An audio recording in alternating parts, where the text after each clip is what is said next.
Investors. So இன்றைக்கி என்ன பற்றி பார்க்க போகிறோன்னா, இன்றைக்கி மார்க்கெட் கிராஷ் ஆகிருக்கு.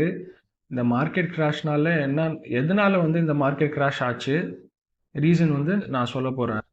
இது வந்து ஒரு இம்பார்ட்டண்ட்டான டாபிக். இது வந்து கவனித்து நீங்கள் பார்த்தீங்கன்னா கண்டிப்பாக இதுலேருந்து புதுசாக ஒரு கான்செப்ட் ஒன்று லேர்ன் பண்ணியிருப்பீங்க. ஸோ இது நீங்கள் பாருங்கள், கண்டிப்பாக த்ரூ அவுட் த வீடியோ பாருங்கள்.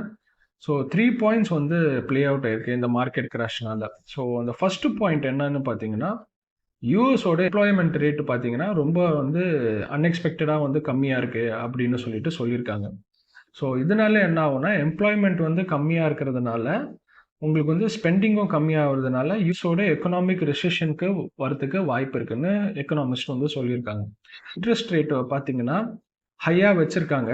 அவங்க இன்னும் ரேட் கட் பண்ணாமல் வச்சுருக்காங்க. இன்ட்ரெஸ்ட் ரேட் வந்து கட் பண்ணாமல் வச்சுருக்கிறதுனால இன்ஃப்ளோ ஆஃப் மணி இன்சைடு அமெரிக்காவுக்குள்ளே பார்த்தீங்கன்னா ரொம்ப கம்மியாக இருக்குது. அதனால எம்ப்ளாய்மெண்ட் ரேட்டும் கம்மியாக இருக்குதுன்னு சொல்கிறாங்க. ஸோ வந்து கன்சப்ஷனும் கம்மியாக இருக்குது. ஸோ அமெரிக்காவில் வந்து இந்த மாதிரி ப்ராப்ளம் இருக்குது, ரிசெஷன் வரத்துக்கு வாய்ப்பு இருக்குது ஃபர்ஸ்ட். ஸோ செகண்ட் நீங்கள் பார்த்தீங்கன்னா ஜப்பான் மார்க்கெட்டில் வந்து இது வரைக்குமே வந்து அவங்களுக்கு இன்ஃப்ளேஷன் இருந்ததே கிடையாது. ஸோ 0% இன்ஃப்ளேஷனில் தான் இருந்திருக்காங்க. ஒரு 10 இயர்ஸ் 12 இயர்ஸாகவே பார்த்தீங்கன்னா 0% இன்ஃப்ளேஷன் தான். அவங்களுக்கு இன்ஃப்ளேஷன்னாலே என்னன்னே தெரியாது ஜப்பானில் ஆக்சுவலி. ஸோ இப்போ ஒரு ப்ரீவியஸாக ஒரு 1 இயரில் பார்த்தீங்கன்னா அவங்களுக்கு இன்ஃப்ளேஷன் வந்திருக்கு அவங்க மார்க்கெட்டுக்குள்ளே. ஸோ இந்த இன்ஃப்ளேஷனை கண்ட்ரோல் பண்ணுறதுக்காக ஜப்பானோட கவர்மெண்ட் என்ன பண்ணியிருக்கேன்னா, அவங்களோட இன்ட்ரெஸ்ட் ரேட்டை வந்து 0.25 இன்க்ரீஸ் பண்ணியிருக்காங்க. ஸோ ஜப்பான் வந்து பார்த்தீங்கன்னா வேர்ல்டுலே லோவஸ்ட் இன்ட்ரெஸ்ட் ரேட் ஆக்சுவலி. நீங்கள் அவங்கள்ட்டேருந்து நீ வந்து பேங்க்லேருந்து லெண்ட் பண்ணிங்கன்னா it is around 0% lending. Okay. So எல்லா கண்ட்ரீஸுமே என்ன பண்ணுவாங்கன்னா, ஜப்பான்டேருந்து 0% லெண்டிங்க்கு வாங்கிட்டு they will invest throughout the worldwide market. Okay. Japan is a major exporter. நிறையாவே ஜப்பான் வந்து எக்ஸ்போர்ட் தான் பண்ணுது, இம்போர்ட் நிறையா பண்ணுறது கிடையாது. ஸோ அதனாலே அவங்களோட இன்ஃப்ளேஷனும் கம்மி, அதனால் அவங்களோட இன்ட்ரெஸ்ட் ரேட்டும் வந்து 0. ஓகே. ஸோ இப்போ 0.25 ஏற்றுனதுனால அவங்களுக்கு என்ன ஆயிருக்குன்னா, இப்போ பாரோ பண்ணியிருக்கிறவங்க எல்லாருக்குமே 0.25 இன்ட்ரெஸ்ட் வந்து இன்க்ரீஸ் ஆகுது. ஒன்று. ரெண்டாவது என்னன்னா, அவங்களோட எண்ணோட வேல்யூ வந்து இன்க்ரீஸ் ஆகுது.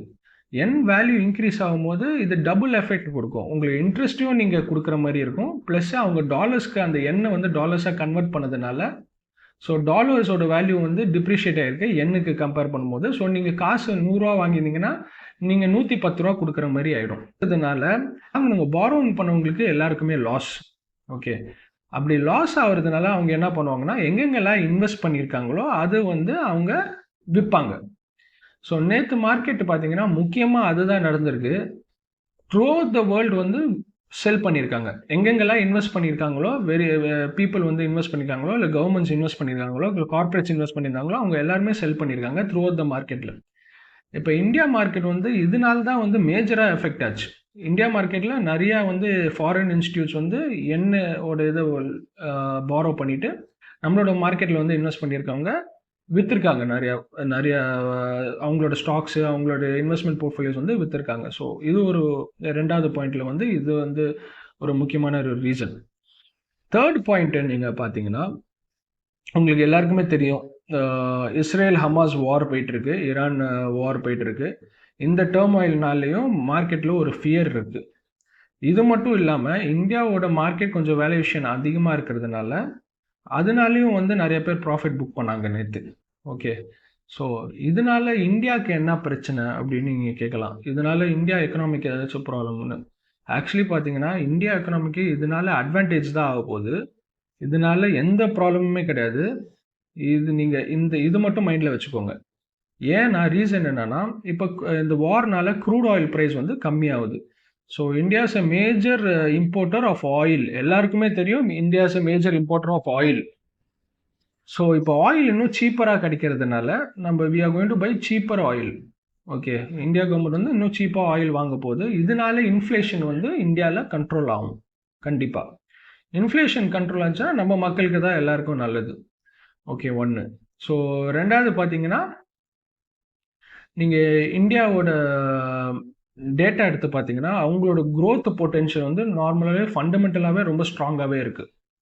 இப்போ யூஎஸில் பார்த்தீங்கன்னா கன்சம்ஷன் லெவல் கம்மியாச்சுன்னு சொல்கிறாங்க. ஆனால் இந்தியாவில் பார்த்தீங்கன்னா கன்சம்ஷன் லெவல் ஆல்ரெடி இன்க்ரீஸ்ட். ஓகேயா? இது இது இந்த டிஃப்ரென்ஸ் இருக்கிறதுலே வச்சு உங்களுக்கு தெரியும் இந்தியாவோட ஃபண்டமெண்டல்ஸ் வந்து வெரி ஸ்ட்ராங் இட் இஸ்.